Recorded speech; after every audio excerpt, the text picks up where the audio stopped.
Well, it's been a quiet week in Lake Wobegon, Minnesota, my hometown, out there on the edge of the prairie. Most of the leaves are off the trees. Of course, the corn is all combined, the beans as well. The fields are mostly just stubble. It's a November landscape, a reminder to all of us to look for our warm things and to get ourselves a good windshield scraper. When a big storm comes in a week or two, you don't want to have to be scraping the ice off your windshield with your credit card. It would look like you weren't from here. It's a good time, winter, for all of us. It's a time when all of the things that we've been postponing for months can now be put off a good while longer because all of those improvement projects, including self-improvement, those can all be put off until spring because winter brings us back to basics. Food and heat, and of course the obligation that we all have to tell stories, which is why God put us here, after all, is to live rich, full lives and then to tell about it. Or better yet, to know other people who have lived rich, full lives and tell stories about them. Which is the case with me, because I have always been a coward. I was always fearful as a child, and especially this time of year when the sun sets so early. I was afraid to go very far from my house when I was a kid, 10, 11, 12 years old, because I was afraid of Darrell Rasmussen and that he was going to beat me up, because somebody told me that somebody had told him that I was after him and that I knew how to execute the sleeper hold, which was a kind of a leg scissors that you put around somebody's neck. I saw Darrell Rasmussen behind every tree, and this was at a time when I also was concerned about cougars, about wild cougars. I had read a story of a cougar attack on a child, and it had vivid details that were hard to get out of your mind. And when you came down to the end of October and you saw the big, jagged, naked limbs of trees, it was easy to see cougars lying up there. And it would only take one cougar, of course. You'd be walking along on Halloween, little kid in your hobo outfit, carrying your little shopping bag full of Almond Joys and Milk Duds and licorice whips and the carameled apple that you'd gotten from the weird guy who lives alone by the railroad tracks. And you'd be walking along on the home stretch, unaware that in the limb of that tree up above was a 100-pound cat. You'd walk along the sidewalk and you'd hear a little rustling of leaves, not knowing that it was the tail of the cougar that was swishing back and forth. And then you'd feel a couple drops on your head, thinking it was drizzle, not realizing it was cougar saliva. And you'd walk along the sidewalk even as the cougar tensed for his big jump without any idea. Or it could be Darrell Rasmussen behind that tree, leaping on your back, throwing you down, choking you. So I stayed close to home when I was a kid. And then when I was 12, suddenly Darrell Rasmussen and I became friends. Any two people can become friends if they can discover the way in which they need each other. And when I first was alone with Darrell Rasmussen after school on a playground, he was sad because he had a book report that he'd gotten an F on. And now he had to go home and rewrite it for the grade. I said, I could do that for you. And I did. And he got a C on that book report. And we became friends. And he was a great acquisition. He was a year older than me, but was in the 6th grade with me. And he was the sort of boy whom my parents had warned me against for years. He was a boy who smoked cigarettes and who drank beer and who was wild and who got into trouble. And I never would have had the experiences that I had if I hadn't known Darrell Rasmussen. My parents were good people. They didn't encourage me, but then I didn't have any talent. But they were good people. What they did for me was to give me something to rebel against. So many parents nowadays are so understanding, they're so progressive, they're so tolerant. It's impossible for the children to rebel against these parents unless they become vicious right-wing terrorists. It really is the only avenue left to their children. Either that or become venture capitalists. Whereas my parents were conservative, they were set in their ways and they didn't tolerate any differences, which meant that you didn't have to look for ways to rebel against them. Anything would work. You never actually had to get into trouble. Darrell Rasmussen introduced me to terrorism. I never would have dared on my own put fresh dog droppings into a paper sack and put it on Harold Starr's front step and ring his doorbell and light the sack on fire. But Darrell introduced me to that. He once came to pick me up in his dad's car. He was 13 years old. A car, to him it was nothing.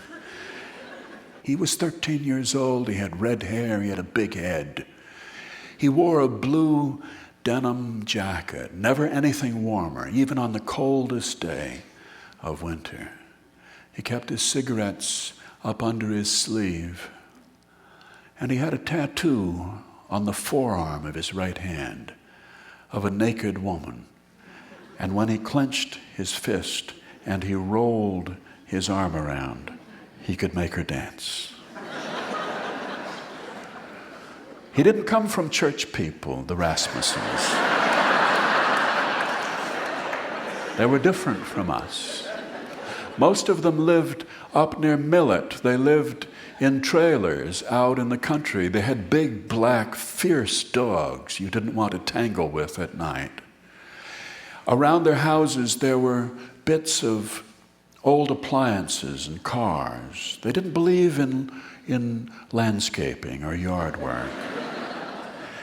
They ran the dump in Millet, and the men were mostly in the auto salvage business. They had an auto graveyard up there, and they would bring in old wrecked cars, and they'd pull the engines and the transmissions, and they'd pull whatever parts could be reused, the carburetors and the alternators and the mufflers. And some of the cars, however, were so crunched up that they were no good for anybody, and they simply kept them as monuments. Cars that had been in such terrible collisions, they kept in a whole row. It was called Death Row.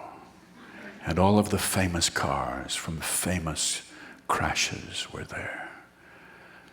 Darrell took me there one night. They were all there, those cars. That car that the 4 teenagers died in the night before graduation. And there was the prom car was there. It was an old Plymouth, and the hood was peeled all the way back. The engine was sitting in the front seat. A boy and a girl on their way somewhere from the prom had run head-on into a lumber truck. All of those cars sat there in the middle of the junkyard. And high school boys liked to go there. There was a shack at the gate, and it had a wood stove in it where the Rasmussens sat around, and an old maroon chair. And there was a cot where their German shepherd, Pete, would sleep. They never had to lock it up because of Pete. There was a little TV set there, and they kept it on all night, and the dog lay on the cot and watched the TV. Little black and white flickering light. The high school boys knew, of course, that if you took a pound of ground sirloin, then you could give it to Pete. You could go anywhere, do what you wanted. And they liked to go and sit in those cars on death row. Sit there without lanterns or flashlights. They dared each other to do it. High school boys would sit in the back seat of a car that people had died in, and they would sit there and drink beer in the middle of the night and talk about everything other than what was on their minds. They would talk about what they were going to do the next summer and how much money they were going to earn and what they were going to spend it on and how they might travel for a couple of years and see the world. And all of them were thinking the same thing, that once people just like them had been in this car on their way to a party, and then suddenly the lights came up in their face. They would go on Halloween night and sit in the dark. There were 5 of them, 5 boys, big boys, 17, 18 years old, 5, 6 years older than us, sitting in the back seat of the prom car, the Plymouth. They had no idea that Daryl and I were there. Daryl and I weren't 50 feet away from them. We were crouched down behind the box of an old wreck of a pickup, and we could hear everything those boys said. We could see the glow of their cigarettes. We could hear when they opened up a can of beer. One of them said, "What time is it?" 10 minutes to midnight. It feels weird being here. Maybe we ought to go. You scared? No, I'm not scared. We could tell from their voices that they were scared. We weren't. Because we knew what was going to happen next.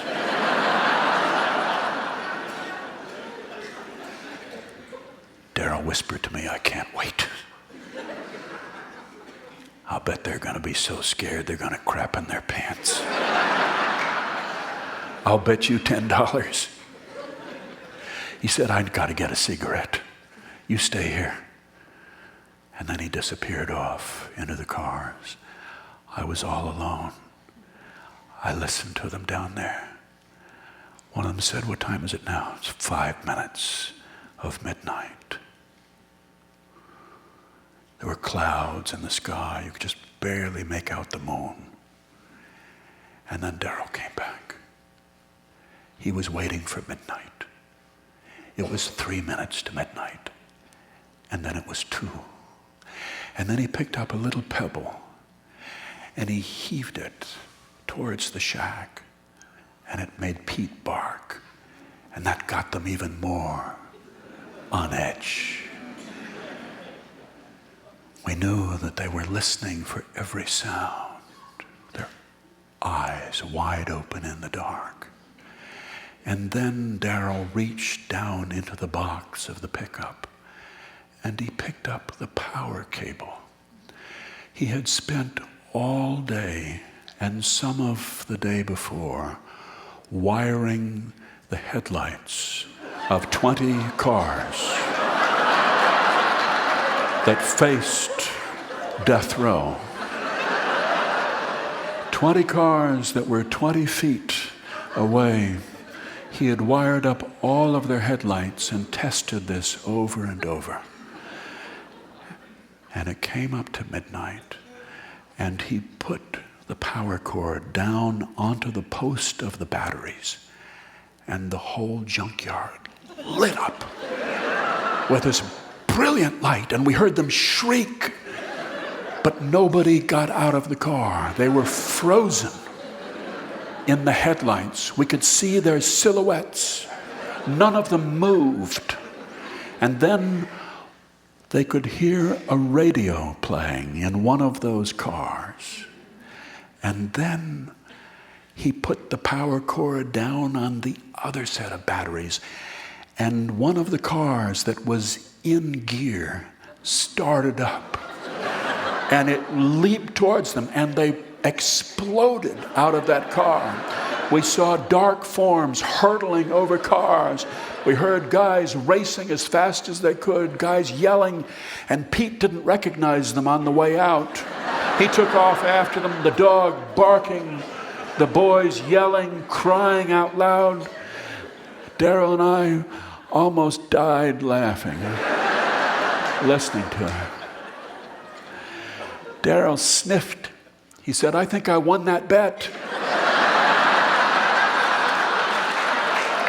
"I think I won that bet," he said.